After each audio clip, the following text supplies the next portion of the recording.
If you don't mind me asking, what's your credit score? It's 480. Say that one more time. It's a 480. 480 credit score? Yeah.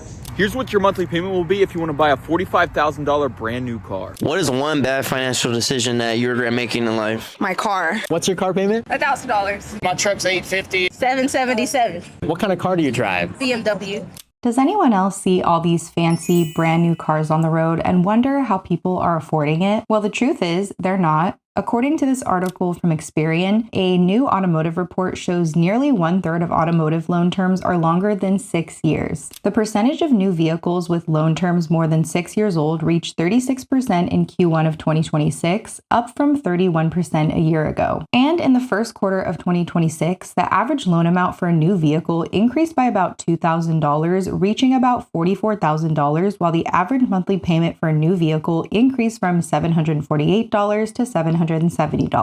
That is bonkers to me. The fact that people are taking out on average $44,000 car loans is wild. By the way, Shadow is joining us in today's video. He's currently snoring, so I really hope the mic is not picking that up, but we're gonna push through anyway. And keeping those numbers in mind, we are gonna see some pretty insane car deals in today's video, starting it off with this one. What's your car payment? $1,000. My truck's $850. $777. What kind of car do you drive? BMW. So I have a 2500 GMC. What is your current car payment on that? Zero. It's paid off. I drive a Ford Explorer 2015. How much is your car payment? $578. Mitsubishi Eclipse crossover. Mine's $550 at 6 years. 2021 Jeep Wrangler. I had bought that brand new. I think it was $333 bi-weekly. And I traded it for a nice fuel efficiency Honda Accord. We can look right at the comments. 578 on a 2019, yikes. Let me go hug my car. 578 for an 11-year-old Ford Explorer. So we heard a lot of big numbers in there. $1,000, $850, $777 for a Beamer. Not surprised there. And like the comment said, I was very shocked at the $578 payment for a 2015, an 11-year-old car.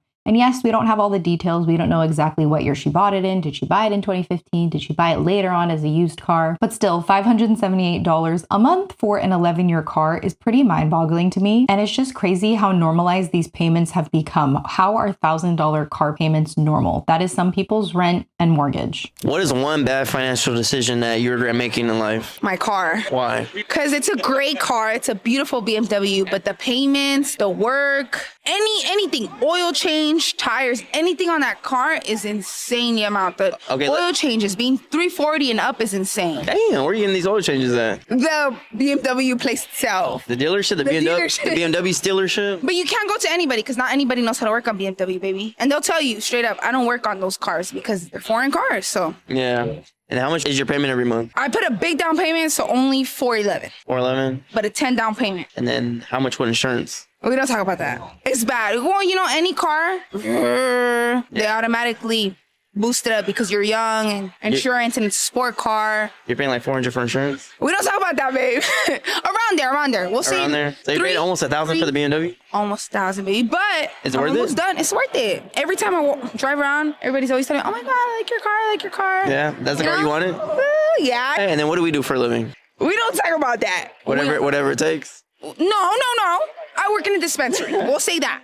Gotta love how she just completely contradicted herself in the same sentence when he asked her what's the biggest financial regret she has, and she said buying a BMW. But then when he asked her was it worth it, she says yes. Working at a dispensary and Beamer do not go together in my mind. Someone commented, I don't need other people to validate me, so no, I don't know that feeling. And that is the reason why so many people get sucked into these car loans and car deals that are so bad for them in the long term. $1,000 a month for approval of people you don't know. What a waste. BMW, break my wallet. This is the one reason people stay broke. And these car companies will do everything that they can to market to these types of people. We can see it in these commercials right here. Here we have Vin Diesel from Fast and Furious speeding in this Dodge Charger, racing other cars around him, saying you can either be a sheep, a shepherd, or a big bad wolf. He's revving the engine, he's shifting fast, he says, "Welcome to the Brotherhood of Muscle," and it says on the screen, "domestic, not domesticated." These ads are meant to appeal to people and their basic instinct to want to impress others, and that's how people get into debt way in over their heads. The message is, if you drive this car, you'll be like Vin Diesel from Fast and Furious. If you drive this car, people will look at you and be impressed. But I see when I see these cars and hearing that people work at a dispensary or make $18 an hour, I just think it's plain stupid. They're advertising this product to you in order to get you to buy it, and they're telling you that in order to be accepted in society and to impress others,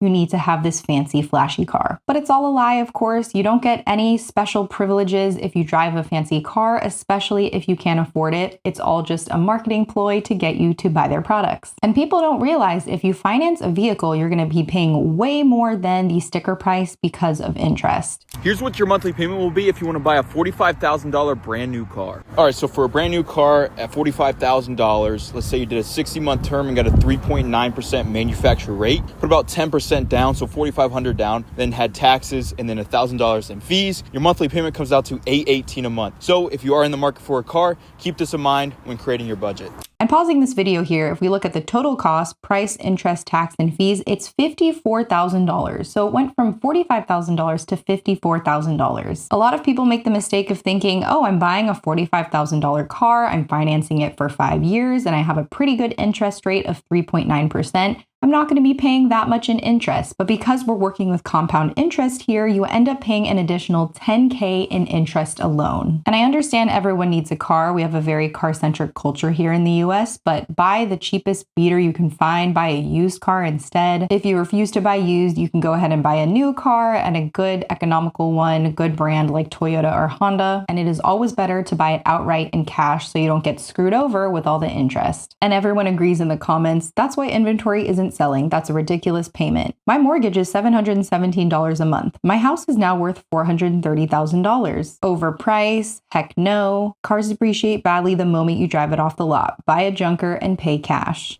Thank you to FSA Store for sponsoring today's video. If you've recently started a new job, there's a good chance you're being asked to choose benefits like a flexible spending account or FSA. And if you're anything like me, you might be wondering what you're supposed to actually use those funds on. That's where FSA Store comes in. I'll be honest, I thought an FSA was mostly for doctor's visits and prescriptions, but FSA Store sent me some products that are guaranteed eligible. Band-Aids, Opti-Free Pure Moist Disinfecting Solution, Mighty Patch Pimple Patches, Tiger Balm Ultra Strength Ointment, Sunbum Moisturizing SPF 30 Sunscreen Lip Balm, and Vacation Chardonnay Lip Oil SPF 30. What I like about FSA Store is that everything on the site is already FSA eligible, so there's no guessing about whether a product qualifies or worrying about submitting receipts and hoping you'll get reimbursed. They have more than 2,500 FSA eligible products, including brands you probably already recognize like Supergoop and Mighty Patch, and it's a great way to use pre-tax dollars on things you're already buying anyway. So if you've recently opted into an FSA through your new job, go to FSA Store/Marissa Van or scan the QR code right over here on the screen to shop today. Thanks again to FSA Store, where everything is eligible, for sponsoring today's video. Dad, this is the worst car deal you've ever seen. Walk us through what happened here. Well, it's one of the worst car deals I've ever seen.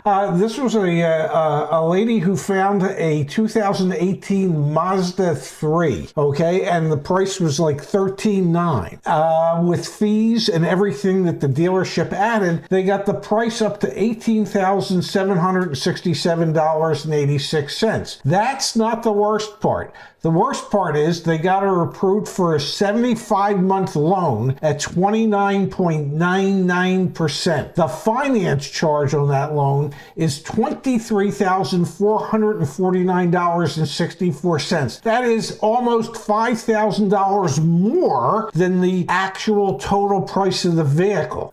She ultimately will end up paying $42,217.50 for this vehicle, assuming for a moment that she keeps it for the 75 months. So this is a perfect example of being sold on a payment, $562.90, but ultimately not getting a fair deal. Oh, absolutely. There's nothing. The only thing fair about this deal is they included gap insurance for her because, well, she is tremendously upside down on this car loan. So do not let this happen to you. Do your research. And if you don't don't understand everything that's being presented to you, and this customer did not, stop the process. Get it explained to you until you are comfortable with what it is that you're about to sign. If you don't look at what you're about to sign and you just sign it, well, you have subjected yourself to, 75 months of hell.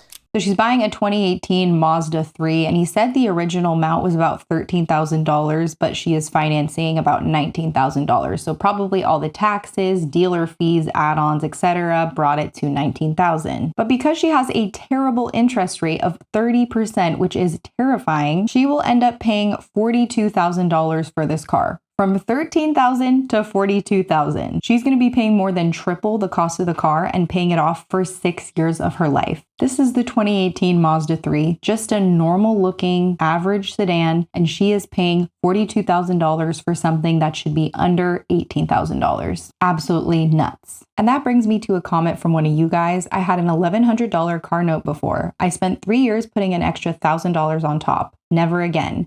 Car was $42,000, but with interest was $62,000. Dumbest decision ever. Paying $20,000 over the MSRP had to be so incredibly painful, but at least you learned from that mistake. Ooh, bad Carfax. Ooh, it's a moderate. All right, this is going to be not a clean car, but we're going to call anyway. It's a 2018 Audi S5. Why are you selling it? I thought I was going to be able to afford it, but they pressured me into it. They got me a really high interest rate, so I kind of caved. I've had the car for 3 weeks. I lost my job, and I can't sell it back to them because they're giving me lower than what my loan amount is for, which is $30,000. So I'll be upside down. I can't afford the car. So it sounds like you're going to have to pay me like $9,000 to get out of it. I saw your TikTok on like helping people out, so I thought I'd give it a shot. Yeah, I mean, you don't really need help. You bought a German car, so you must be doing pretty good for yourself. Well, I only put $1,500 down at the time. I thought I was going to be able to afford it, but I realized I wasn't like a week ago, and then I lost my job, so I need to get out of it. I would give you $22,500 pending pictures. So if you want to resubmit the appraisal, we can look at it later, okay? Okay.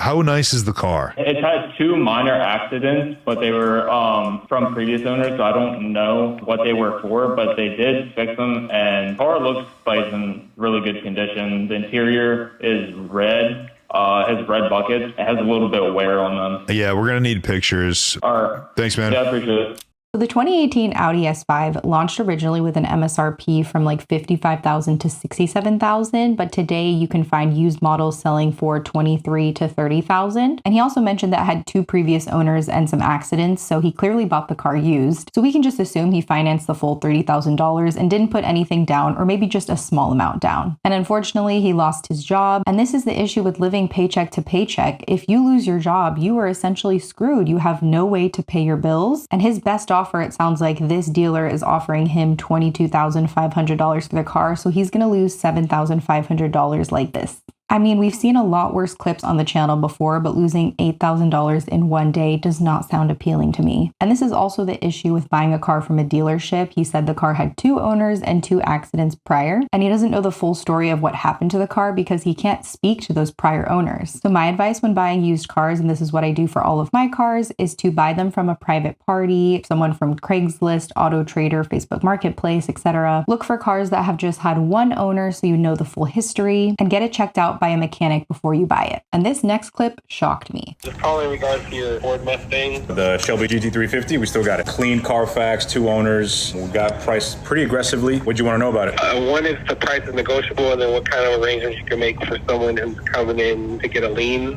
for finance and things like that. A lien, you mean a loan? Yeah, a loan. Excuse me. No, it's all good. So basically, man, we don't negotiate over the phone. If I negotiate over the phone and we agree on a price and then you come and it's not what you expect, we'll both be disappointed and we wasted time, right? So it just helps us cut to the chase. This car is priced about $1,000 underneath market. We got about $53,000. Do you have any money down? My goal was to put like $500 down, a maximum of $1,000 maybe. Okay. All right, awesome. So that means you got good credit. Yeah, my credit's good, man. Awesome, man. If you don't mind me asking, what's your credit score? It's 480. Say that one more time. It's a 480. 480 credit score? Yeah. Yeah, brother. I'm not gonna lie, man. That is not a good credit score. Unfortunately, man, for a car like this, if you have a 480 credit score and only $1,500 down, brother, it's not gonna work out, man. What would you need? With 480 credit score, man, we're gonna need all of it down. It's gonna be really hard to get you financed with that. Had any repos or anything like that? Why is your score so low? A few medical bills. I don't have like a lot of things on my credit, so just a few medical bills. All right, brother. Look, I appreciate your ambitiousness. I just can't get the deal done with 480 credit score, man. Unless you had like maybe 30 or 40 grand down, I could probably make something work. But here's what we can do, man. Let's get you into a car. So with the 480, $1,500 down, let's get you into like at least maybe a 5 or 6K car. Let's build your credit up so that way one day you can afford a Shelby, man. So how about this? Just put it in the app, see what we can do, and then I can give you a call here shortly and let you know, man, and see if we can make something happen. Appreciate it, man. No problem, man. Wow. In what world is a 480 credit score good? And we can look at the comments. My man thought that was out of 500. Gonna need a lien. You mean a loan? That was the other thing. He didn't know the difference between a lien and a loan. A lien is something that a creditor places on an asset, like your home, in order to get you to repay the loan. Completely different from a loan. So this just goes to show how much financial literacy this guy is missing. And that brings me to a comment from one of you guys. Financial literacy and responsibility must be taught at an early age. And someone responded to that comment, you guys gotta stop saying this. You have access to all the information on the planet in your pocket. People don't care. All the financial literacy in the world and they will do the same thing. I do think that financial literacy should be taught in school, but at the same time, I have to agree a little bit more with that second comment because even if the information were handed to people on a silver platter, I don't believe everyone would accept it. And that's the thing, you know, the car dealer was trying to get him into something cheaper and the guy was saying, please, what else can I do in order to get this car? He was going to do anything in order to make it work. When a car salesman who really wants to sell you a vehicle is telling you they're not able to make it happen, you need to listen to them. My guy's subconscious was talking when he said lien instead of loan, already thinking down the line of it getting repoed. With a 480 credit, you need to get yourself over to Toyota, Honda, or Kia. Baby steps. Nobody should be trapped paying over $1,400 a month. And we can't forget the car salesman trying to convince us that these huge car payments are normal. What is the highest monthly payment you have ever seen? I had a customer come in and buy a new Navigator from me. It was $3,700 a month. What is the highest monthly payment you've ever seen? $2,100 a month. I think it was a Bronco Raptor. What was the highest monthly payment you've ever seen for a vehicle? I sold someone a BMW M850i and they signed out at $1,875 a month. What is the highest monthly payment that you've ever seen? Probably it was about $1,600 and something thousand on a F450 Platinum. What is the highest monthly payment that you have ever seen? $1,300 on an Expedition. What's the highest monthly payment that you've ever seen? $1,400 a month for 72 months. What is the highest monthly payment you've ever seen? $2,600. $1,400 for 72 months is $100,800. And we don't know what car that was for, but in my mind, I would never pay $100,000 for any car. $3,700 a month is diabolical. That was the top comment with 13,000 likes. One of the comments just has a meme of Dave Ramsey looking disappointed. Now I don't feel bad about my $400 car payment. Anything over $500 is crazy. Where are you located so I never go there? And dealerships don't see a problem with this. They're all saying it with a smile on their face. They are super stoked that you're buying a car for that price because they're thinking, yay, my payday's coming soon in the form of a commission check. And that brings me to a comment from one of you guys from a previous video. Honestly, having a car for 20 years is a bigger flex than buying a new one every 5 years. But because people want to keep up with the Joneses and look good for friends and even strangers, this is the situation they get themselves into. What is the lowest credit score you've worked with? How much did they put down and what did they leave with? Funny. Okay. Well, it was a two-car deal, really. Okay. They were both 400s. They didn't have any money down, but you know, they left with a Ram Rebel and they left with an Audi A5. What's the lowest credit score you've ever worked with and what car did they leave in? 416, they left with a Kia Sportage. Was it brand new? What is the lowest credit score you've seen? What was the down payment and what car did they leave in? 455, 2025 Kia K4, and they put $5,000 down. What is the lowest credit score you've seen? What was the down payment and what car did they leave in? I think the lowest credit score I've ever seen was maybe a 390. And it was about 2 weeks ago and I had no hope. But somehow we were able to make it work. I think the customer put down about $3,000 and they were able to get into a beautiful new K5. What is the lowest credit score you've seen and what car did they leave in? A 498 and they left in a pre-owned Kia Soul. What is the lowest credit score you've worked with? What did they put down and what car did they leave with? Lowest credit score, I had a guy, he was about a 450. Long story short, his ex-wife left him and ruined him. He came in trying to get on a Ram 1500 and left in a Tesla, zero money down. So I hope you enjoyed today's video. If you did, please like, subscribe, and comment down below a dog emoji so I know you watched the whole thing. And if you don't want to wait for my next upload, you can go ahead and check out this video right here on the screen. But thank you guys again, and I'll catch you in the next one. Bye.